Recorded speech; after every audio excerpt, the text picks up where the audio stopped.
Cosa nada fácil le tocó a Josué, hermanos. Hay ocasiones en la vida donde de repente la vida te topa con cosas difíciles, complicadas.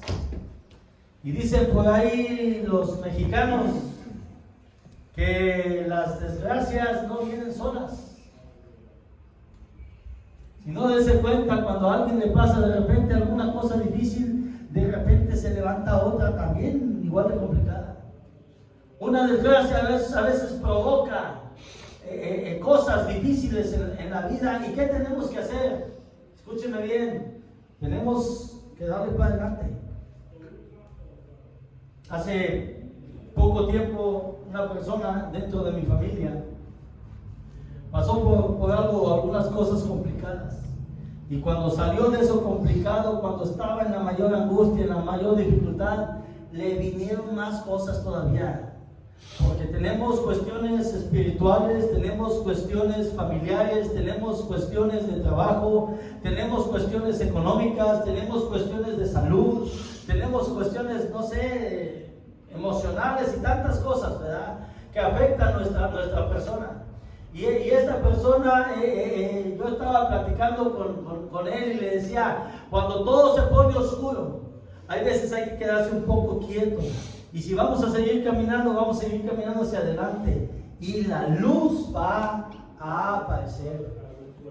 A veces nos metemos en un túnel y el túnel está oscuro, pero todo lo que tenemos que hacer es agarrarnos de la mano de Dios, hacer lo mejor que podamos de acuerdo a la palabra de Dios y al conocimiento que tenemos de la palabra de Dios, y seguir adelante. ¿Por qué? Porque no nos podemos detener, no nos podemos quedar parados, seguir adelante, poco a poco, caminando, tratar de tomar las menos decisiones que podamos.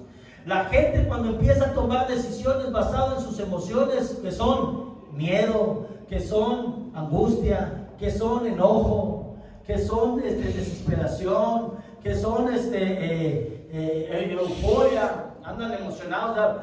Hay veces tomamos decisiones que después nos arrepentimos.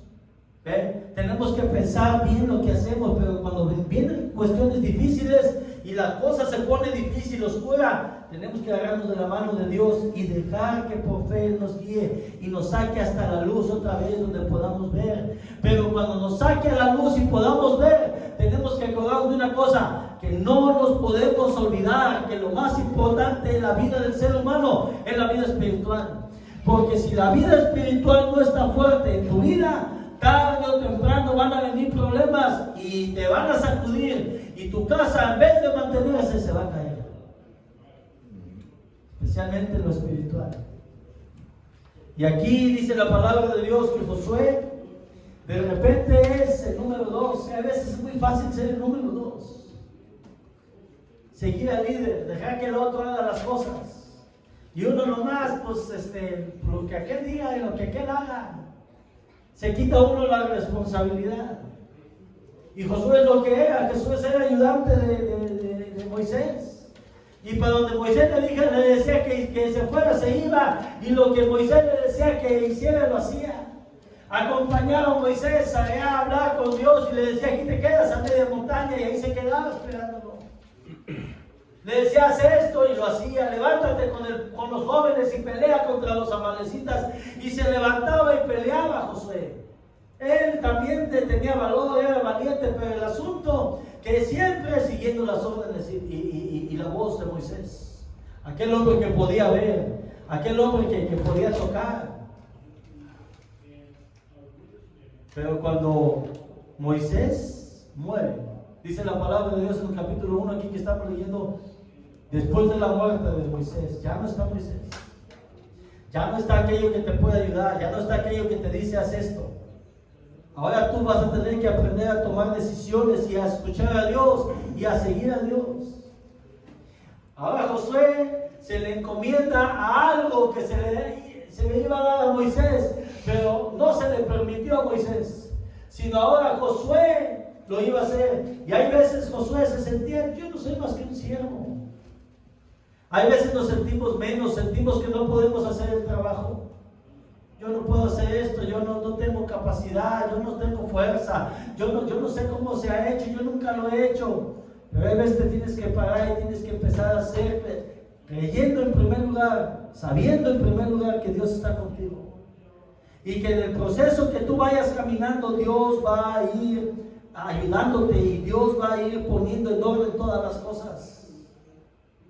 Dios va a hacer milagros en medio de tu moverse, en medio de tu actuar, en medio de tu caminar, pero siempre agarrándote de la mano de Dios. Y acá Josué le toca y le dice Dios: nadie te podrá hacer frente en todos los días de tu vida. Como estuve con Moisés, estaré contigo, no te dejaré ni te desampararé, dice el versículo 5. Hasta ahí empieza a hablarle, pero dice el 6. Nada más que tienes que hacer esto, Josué: esfuérzate y sé valiente, porque repartirás a este pueblo por heredad la tierra de la cual juré a sus padres que la daría a ellos. Iba a ser un trabajo muy importante, y se le había encargado ¿a quién? A Josué, al siervo.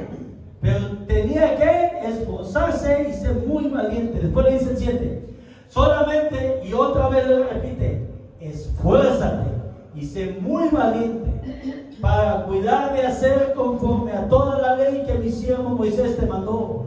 No te apartes de ella ni a diestra ni a siniestra, para que seas prosperado en todas las cosas que emprendas. Dice el 8: nunca se apartará de tu boca este libro de la ley, sino que de día y de noche meditarás en él, para que guardes y hagas conforme a todo lo que en él está escrito, porque entonces, dice, harás prosperar tu camino y todo te saldrá bien. Y por último el 9 dice: mira que te mando, y otra vez le repite por tercera vez, que te esfuerces y seas valiente. No temas ni desmayes, porque Jehová tu Dios estará contigo en donde quiera que vayas.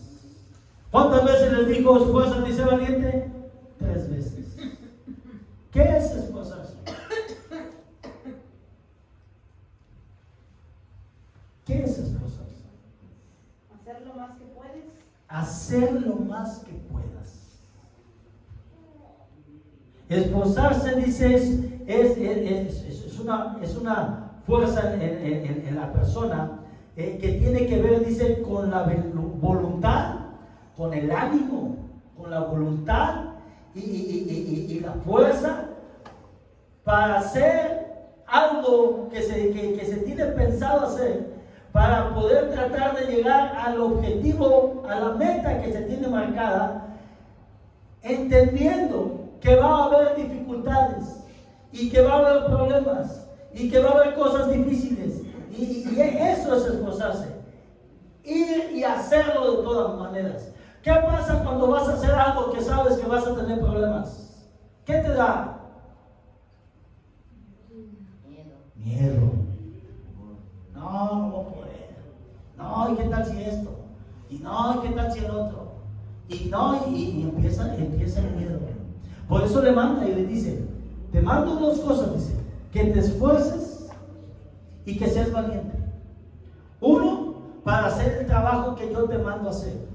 Y 2, te tienes que esforzar y ser muy valiente, dice, para poner por obra lo que está escrito en la palabra de Dios.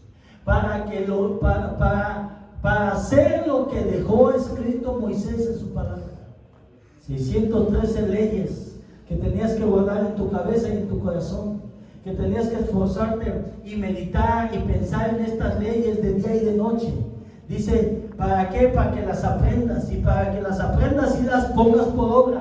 Y al aprenderlas y al ponerlas por obra, la ley de Dios, ahora sí, haz lo que tú quieras, dale para adelante. Porque si tienes la ley de Dios en tu corazón, la ley de Dios en tu vida, no vas a hacer cosas que desagradan a Dios. Porque la misma ley te lo va a impedir, te va a decir: no, esto no está bien.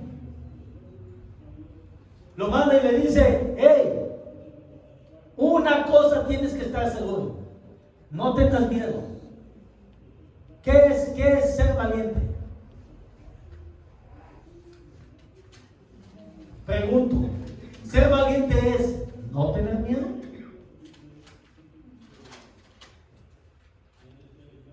¿O ser valiente es Eso es ser valiente. Ser valiente no es ausencia de miedo. El miedo es algo inherente en la persona. El miedo es algo que les da a las personas. Pero hay personas que tienen miedo y dicen, ¡ay! Corren y huyen y se alejan porque tienen miedo. Y hay personas que tienen miedo, les da también miedo, pero dicen, a mí esto el miedo no me va a vencer, y se van sobre lo que tengan que ir. Siempre me acuerdo de dos primos míos que yo tenía. Había un perro del vecino bien bravo ahí, y de repente abrieron el portón y salió el perro del vecino, y había salido un primo de mi casa, y donde vio al perro le dio la media vuelta. Ya eran hombres de 20 años, 22 años. Donde vio al perro le dio la media vuelta y se metió corriendo para la casa. El perro dijo, al rato salió otro de mis primos y andaba el perro afuera y también se le quiso aventar encima. Y se le quedó viendo a mi primo y se agachó como que agarraba una piedra. No, hombre, se dio la vuelta al perro y salió huyendo. Dicen por ahí el perro que ladra, ¿cómo dicen? No muerde. Los dos lo vieron el perro y tuvieron miedo, pero uno tuvo miedo y huyó. Y el otro le tuvo miedo, pero dijo, a mí no me va a ganar este. Y se agachó y agarró una piedra, ni se la tiró. Nomás se agachó y agarró la piedra. Pero la actitud fue diferente. Hay cosas en la vida que tienes que hacer que a lo mejor te dan miedo. Te dan miedo. Pero hey, ve y hazlas. Dice la Biblia que es mayor el que está contigo que el que está en el mundo. Hay gente que le da miedo casarse el día de hoy.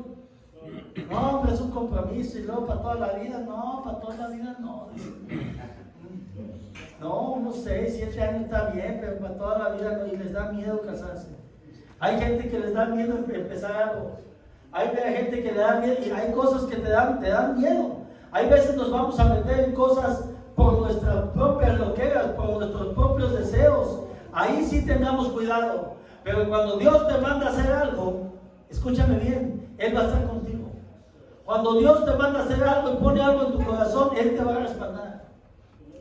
No tengas miedo, no tengamos, dijo el otro. A veces te pone Dios en tu corazón, ve y háblale a aquel de Cristo, ve y háblale del Señor, ve y quítalo a la iglesia y te da miedo. No, ese está bien loco. Me va a rechazar, me va esto, me va lo otro. Entonces le dice a Josué dos cosas. Una, que no se aparte el libro de la ley en tu corazón. Y dos, esfuérzate y sé valiente. Ve y haz lo que tienes que hacer. Porque de aquel lado también van a venir enemigos a tratar de matarte. Y eso te va a provocar temor. Y en muchas ocasiones van a ser más los que están de aquel lado en contra tuya que con los que tú vas a ir. Y no tengas miedo. ¿Por qué? Porque yo estoy contigo. Nada más cuida. Escúcheme bien escúcheme bien esto. Cuida de que la palabra de Dios, de que las cosas de Dios estén dentro de tu vida. ¿Qué le está diciendo? Cuida de que la vida espiritual tuya esté bien delante de Dios. Si no, entonces sí, aguas. Porque el enemigo no trae espada de oquis. Compón tu vida espiritual. Y después que compongas tu vida espiritual y Dios te dice haz esto, o tú vas a enfrentarte a cosas, dale para adelante, dice Dios, yo estoy contigo. Y a ver quién se va a poder poner en contra tuya. Voy a leer el capítulo 6 del libro de Josué. Denle la vuelta y vamos a ver una historia. Una historia, en otras ocasiones la hemos leído. Pero en el libro de Josué, de Jueces 6, dice lo que dice en Jueces 6, versículo 1. Cuando lo tengan me dicen amén. Dice Jueces 6, versículo 1, dice así: los hijos de Israel hicieron lo malo ante los ojos de Jehová, y Jehová los entregó en manos de Madián por 7 años. ¿Qué hicieron? Lo malo. ¿Cuál era lo malo en aquellos tiempos? Más común, que se iban a servir a otros dioses. Dios les dijo que guardaran su palabra en sus corazones, que sirvieran a Dios, solamente a Él. Pero de repente, al pueblo, al lugar donde llevaron, hubo pueblos que no sacaron. Y esos pueblos tenían otros dioses. Y empezaban a hacer cosas que Dios les decía que no hicieran. Empezaban a mezclarse con otros pueblos.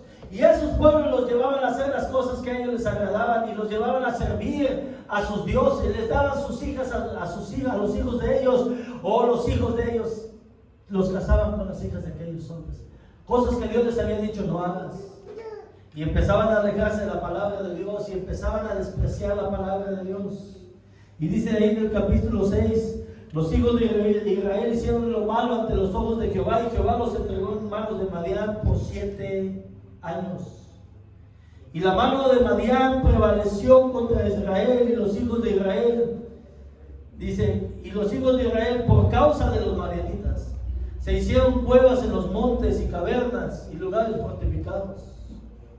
Pues sucedía que cuando Israel había sembrado, subían los madianitas y amalecitas y los hijos del oriente contra ellos, subían y los atacaban, y acampando contra ellos destruían los frutos de la tierra hasta llegar a Gaza, y no dejaban que comer en Israel ni ovejas, ni bueyes, ni asnos, porque subían ellos y sus ganados y venían con sus tiendas en gran multitud como langostas, dice. Ellos venían a la tierra para devastarla. Así venían a la tierra para devastarla. No leí la de después de langostas, dice, ellos y sus camellos eran innumerables, dice. Así venían a la tierra para devastarla. De este modo empobrecía Israel en gran manera por causa de Madián, y los hijos de Israel clamaron a Jehová. Siempre es bueno clamar a Dios en tu angustia. Siempre es bueno en tu necesidad y cuando estás pasando por dificultades, clamar a Dios. ¿Qué dice que hicieron? Clamaron a Dios. Ya no aguantaban el problema, la dificultad. Dice que venían con camellos y con todo lo que traían aquellos madianitas y los del oriente, dice la palabra de Dios, y llenaban aquellas tierras y todo lo que habían sembrado se los quitaban. Estaban en pobreza, estaban en dificultad. Muchos de aquellos lugares seguramente se habían vuelto sombríos, se habían vuelto desérticos, batallaban para cosechar, para sembrar y para todo esto. Y ya cuando tenían todo listo, muchos tenían que agarrar cosas y esconderlos. Dice que se habían hecho cuevas para esconder sus cosas. ¿Por qué? Porque venían aquellos y los desbastaban, les quitaban todo lo que tenían. Pero si usted se da cuenta, el origen de estas cosas, ¿qué es lo primero que empieza diciendo? Empieza diciendo que los hijos de Israel habían hecho lo malo. ¿Qué quiere decir? Que su vida espiritual había decaído y estaba baja. En nuestras vidas, muchas veces nuestra vida espiritual se viene para abajo. Se viene para abajo. Después de un tiempo donde nuestra vida espiritual se viene para abajo, Dios muchas veces nos da el tiempo de que nos arrepintamos, de que reconozcamos, de que nos levantemos. Pero cuando no hacemos caso, después de un tiempo, vienen las dificultades. Y cuando vienen las dificultades, todavía ahí Dios nos da la posibilidad de decirle: Señor, ayúdanos, échanos la mano. Y cuando dice: Señor, ayúdanos, échanos la mano, a lo primero que apunta a Dios siempre es a la vida espiritual. Mucho de lo de acá afuera tiene que ver, hermanos, con la vida espiritual. ¿Igual me quedé? En el 6 dice: de este modo empobreció Israel en gran manera por causa de los de Madián, y los hijos de Israel clamaron a Jehová. Y cuando los hijos de Israel clamaron a Jehová a causa de los madianitas, Jehová envió a los hijos de Israel un varón profeta, el cual les dijo: así ha dicho Jehová, Dios de Israel: yo os hice salir de Egipto y os saqué de la casa de servidumbre. Os libré de la mano de los egipcios, de mano de todos los que os afligieron, a los cuales eché de delante de vosotros y os di su tierra. Y os dije: yo soy Jehová vuestro Dios. no temáis a los dioses de los amorreos en cuya tierra habitáis, pero no habéis obedecido a Dios. ¿Qué es lo primero que les dice? Les dice quién es Dios. Dice, yo soy el Dios que los saqué de Egipto. Ellos se acordaban mucho de cómo bien estaban en Egipto. Sus padres, algunos de ellos habían nacido en Egipto. Sus padres se acordaban de cuando estuvieron en Egipto y les platicaron de cómo estuvieron en Egipto. Cómo fueron, los pusieron a trabajar de una manera donde ellos ya no soportaban el maltrato que les daban los egipcios y clamaron a Dios, y allá Dios los visitó. Les mandó a alguien que los sacara y los atravesara por 40 años en el desierto. Dios no quiso que estuvieran 40 años en el desierto, pero fue la incredulidad de ellos lo que los hizo andar por 40 años en el desierto. Después dice, les di la tierra, una tierra, aquí donde están, se las di, dice, nada más que les mandé que no temieran a los dioses de los amorreos en cuya tierra habitáis. Dice, pero ustedes son cabeza dura, dice, y no hicieron caso. Y vino el ángel de Jehová y se sentó, ¿bien lo leímos? ¿Sí, verdad? Sí. Y vino el ángel de Jehová y se sentó debajo de la encina que está en Ofra, la cual era de Joás Abieserita, y su hijo Gedeón estaba sacudiendo el trigo en el lagar para esconderlo de los madianitas. Y el ángel de Jehová se le apareció y le dijo, Jehová está contigo, varón. ¿Qué le dijo? Lo mismo que le dijo a Josué. Fue lo mismo que le dijo a Josué. Esfuérzate y sé valiente. A este le dijo, varón, esforzado y valiente. Delante de los ojos de Dios, Gedeón era un hombre esforzado y valiente. Era esforzado y valiente. Él sembraba todavía, seguía trabajando, seguía echándole ganas, seguía tratando de esforzarse para sacar adelante a su familia a pesar de los problemas que había. Seguía él, venían los años encima y las temporadas eran malas y los enemigos se habían engrandecido y venían y lo robaban y venían y mataban gente y venían y todavía él se levantaba y sembraba y volvía a cosechar y volvía a hacer planes para esconder las cosas, para que no se les acabara lo que tuvieran, aún sabiendo que iban a venir los madianitas y que iban a batallar con esto. Él todavía le echaba para adelante y Dios lo veía eso. Pero ante los ojos de él no veía eso. Él lo único que veía es que tenía miedo. Él lo único que veía es que él estaba hasta tratando de sobrevivir. Y le dice el ángel de Jehová, le dice, y Gedeón respondió, Señor mío, si Jehová está con nosotros, ¿por qué nos ha sobrevenido todo esto? ¿Y dónde están todas sus maravillas que nuestros padres nos han contado diciendo, no nos sacó Jehová de Egipto? Y ahora Jehová nos ha desamparado y nos ha entregado en mano de los jueces, en mano de los madianitas. Oh, Dios nos desamparó y nos ha entregado en mano de los madianitas. Cuando nos va mal algo, ¿a quién le echamos la culpa? A Dios, ¿verdad? Así somos. Volteamos contra Dios y le decimos, ¿por qué, Señor? Y dice Dios, ¿por qué te he estado hable? No haces caso. Dios habla en nuestros corazones. Dios habla en nuestras vidas. Y hay veces somos necios. Somos rebeldes delante de la voz de Dios. Así es que cuando Dios te hable algo, te diga que hagas una cosa, échale ganas, esfuérzate. Si Dios te dice, ora y búscalo en mi palabra y lo que sea, vas a batallar. Tú que tienes un trabajo, tú que te tienes que ir temprano porque tienes que ir a traer algo para poder trabajar y salir adelante y sacar a tu familia adelante. Encima de eso, hincarte a orar. Encima de eso, tomar un tiempo para leer tu palabra. Aunque sea poquito tiempo, como tiene que ver con el asunto espiritual, batallas. Y créeme que batallamos todos, los que salimos a trabajar. Pero aún así nos tenemos que esforzar. Si Dios dice ora, ora. Si Dios dice lee tu palabra, lee tu palabra. Si Dios dice aliméntate espiritualmente, aliméntate espiritualmente. Porque van a venir días donde esa fuerza la vas a necesitar, y escúchame bien, puede ser que no la tengas. ¿Dónde empieza el problema? En el asunto espiritual. Cuando nos empezamos a dejar, poco a poco, nos empezamos a enfriar, y el altar que hay en nosotros hacia Dios cambia, se enfría, se vuelve desordenado. Por eso dice que Elías arregló el altar, dice donde antes que hiciera Dios caer fuego del cielo, primero hay que arreglar el altar. ¿Y qué es el altar? Tu vida.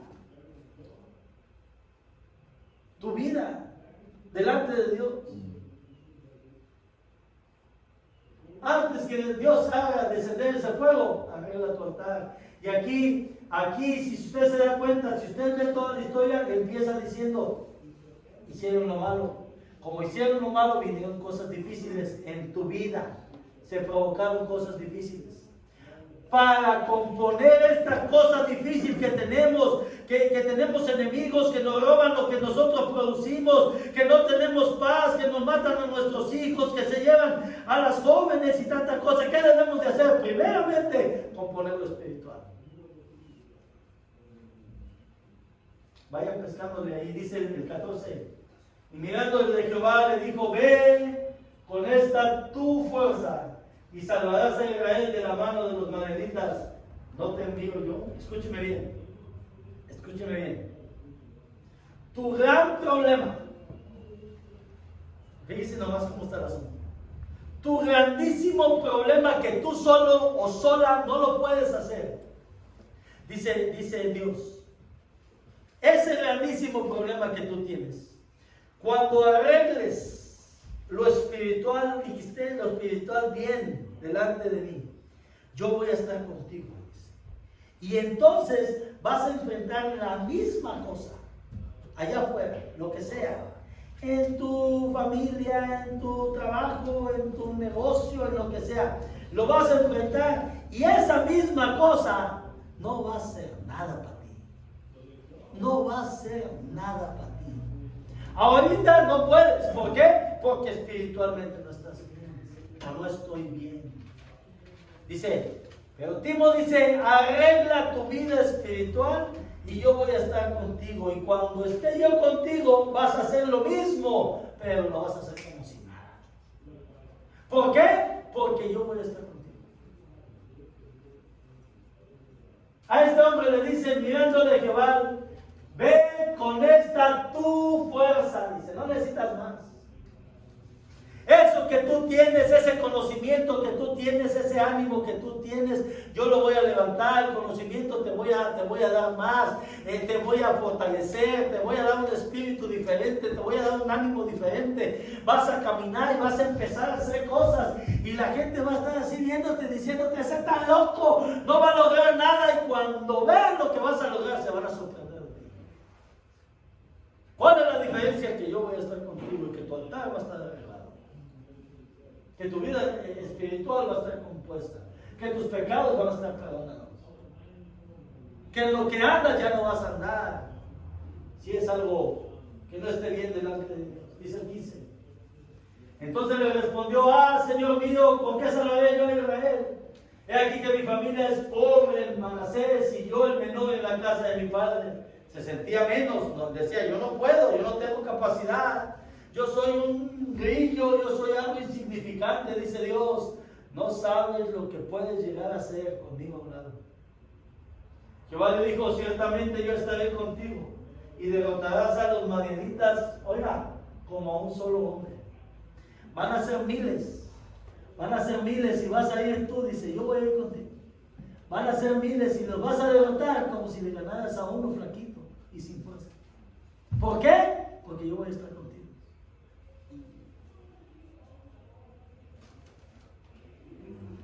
Y él respondió, yo te ruego, si he hallado gracia delante de ti, me dé señal de que tú has hablado conmigo. Te ruego que no te vayas de aquí hasta que vuelva a ti y saque mi ofrenda y la ponga delante de ti. Y él respondió, yo esperaré hasta que vuelvas.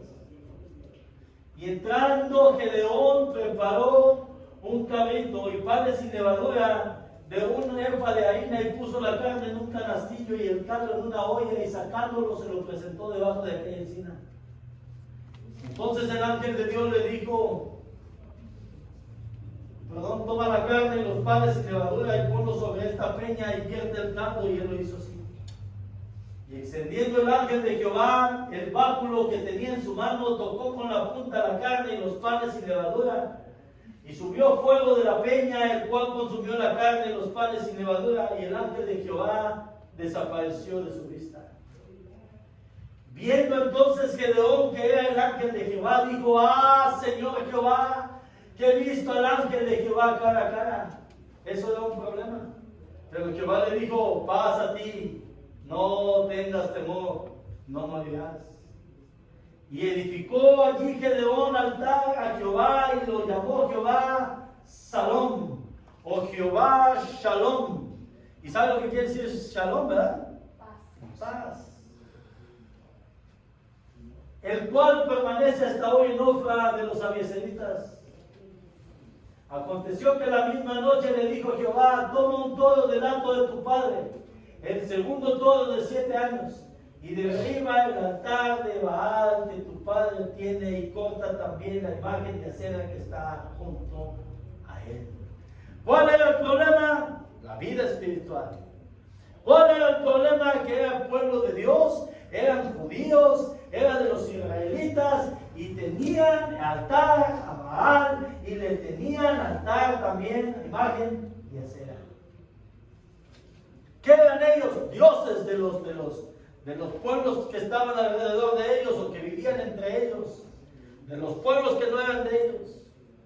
Cosas que Dios les había mandado, no lo hagas, ahí van a hacerlo. Pregunto yo, ¿hay algo que Dios haya dicho, no lo hagas, y nosotros ahí vamos a hacerlo? ¿Hay algo en tu vida, en mi vida, que tengamos que sacar de tajo, derribarlo de ahí? Muchas de las cosas que no se acomodan en lo de acá afuera, ¿saben por qué es? Porque tienen un origen malo de acá dentro de nuestra relación con Dios. Dios puede hacernos ganar la victoria, Dios nos puede dar la victoria. Pero ¿qué necesitamos? Ver bien, que estemos bien delante de Dios en lo espiritual. Aconteció aquella misma noche, dijo Jehová, aconteció que la misma noche le dijo Jehová, toma un toro del hato de tu padre, el segundo toro de 7 años, y derriba el altar de Baal que tu padre tiene, y corta también la imagen de acera que está junto a él, y edifica altar a Jehová, tu Dios, en la cumbre de este peñasco, en lugar conveniente, y tomando el segundo toro, sacrifícalo en holocausto con la madera de la imagen de acera que habrás cortado. Entonces Gedeón tomó 10 hombres de sus siervos e hizo como Jehová le dijo, mas temiendo hacerlo de día por la familia de su padre y por los hombres de la ciudad, lo hizo de noche. Temiendo hacerlo de día, ¿por qué? Por la familia de su padre. ¿Y por quién más? Por los hombres de la ciudad. ¿Qué quiere decir? Que todos estaban bien metidos. Vamos, el día de hoy puede ser que donde tú estés parado, la gente esté bien metida con cosas que no tienen nada que ver con Dios. Entre quienes le llaman a lo bueno malo y a lo malo bueno. Hay un montón de cosas el día de hoy insertadas en las familias e insertadas en los pueblos que para nada agradan a Dios. Hay un montón de costumbres que no afectan a Dios, que no ofenden a Dios, pero hay otras que sí. Y las que sí, ¿qué dice? Hay que derribarlas. Hay que derribarlas y hay que levantar prácticamente los altares de Dios. El altar, acuérdense bien, que es donde sacrificaban holocaustos para Dios. Es donde mataban los carneros y los machos cabríos y todo esto. Y subía el humo prácticamente y corría la sangre, y muchas de esas cosas tenían que ver con alabanza a Dios y con ofrecérselas a Dios. Tenían un significado importante, pero se hacían las cosas para Dios. Pero hay veces nosotros empezamos a levantar altares que no son para Dios, son para el diablo, para la carne, para los placeres de uno nada más. Y muchas de estas cosas hay que derribarlas y hay que levantar otras cosas. Pero acá dice que tenía miedo hacerlo de día. ¿Por qué? Porque se le iban a echar encima. ¿Por qué se le iban a echar encima? ¿Por qué se le iban a echar encima? Ayúdenme. ¿Se iban a enojar por qué? ¿Por qué, Antonio?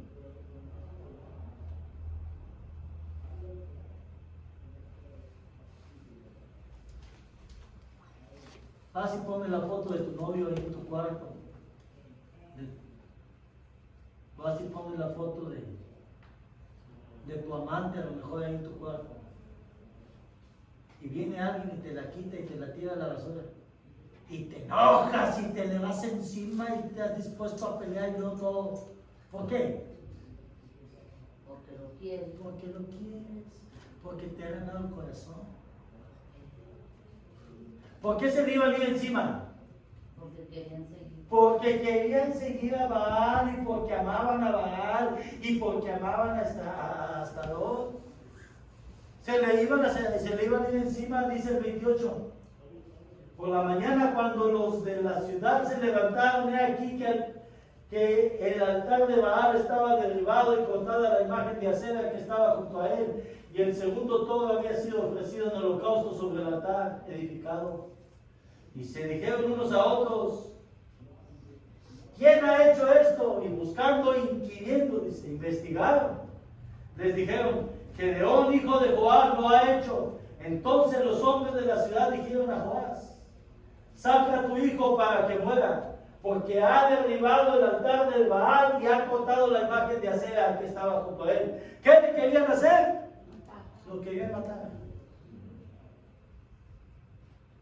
Y escúcheme bien, eran gente del pueblo de Israel que estaban enamorados o le habían dado su corazón a otro Dios. Por eso le dijo a Josué: esfuérzate y sé valiente. Vas a hacer cosas, tienes que hacer cosas, Josué. Sí, que se te van a levantar. Vas a repartir la tierra por heredad, y cuando reparten la tierra hay un montón de problemas. Hay un montón de pleitos, eran miles de gentes, eran millones de gentes a lo mejor.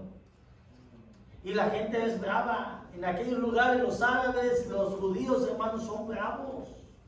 Platican entre ellos como si estuvieran peleando. No va a ser fácil, dice. Te van a decir: ¿a ti quién te puso? ¿Y tú por qué eres el líder? Dice Dios: pero yo voy a estar contigo. Cuando Dios está contigo, aguas. Cuando Dios está con alguien, aguas. Porque Dios pelea por esa persona. Cuando Pablo se fue a perseguir a los cristianos para meterlos en la cárcel o matarlos, que llevaba cartas de los sacerdotes, de las autoridades, y que vio aquella visión y que aquella luz que resplandeció, y dice la Biblia que era como el mediodía. Imagínense ahorita al mediodía cuando está el solazo y de repente una luz resplandece. Le dice Cristo, le dice: Pablo, Pablo, Saulo, Saulo, dice, ¿por qué me persigues? Dice yo: persíguete aquí, ¿tú quién eres? Yo soy Jesús, a quien tú persigues. Aquí estaba persiguiendo a los cristianos. ¿Y dónde habitaba Jesús? En el corazón de ellos. Cuando Dios habita en el corazón de una persona y alguien más lo persigue, aguas, porque se está metiendo con Dios. Y Dios se va a encargar de defenderlo. Acá dice, saca a tu hijo para que muera, porque ha derribado el altar de Baal y ha cortado la imagen de Acera que estaba junto a él. Dice el 31, y Joás respondió a todos los que estaban junto a él, ¿contenderéis vosotros por Baal? ¿Defenderéis su causa? Cualquiera que contienda por él, que muera esta mañana. Si es un Dios, contienda por sí mismo con el que derribó su altar. Aquel día Gedeón fue llamado Jerobaal, esto es, contienda Baal contra él por cuanto derribó su altar. Pero todos los madianitas y amalecitas y los del oriente se juntaron a una y pasando a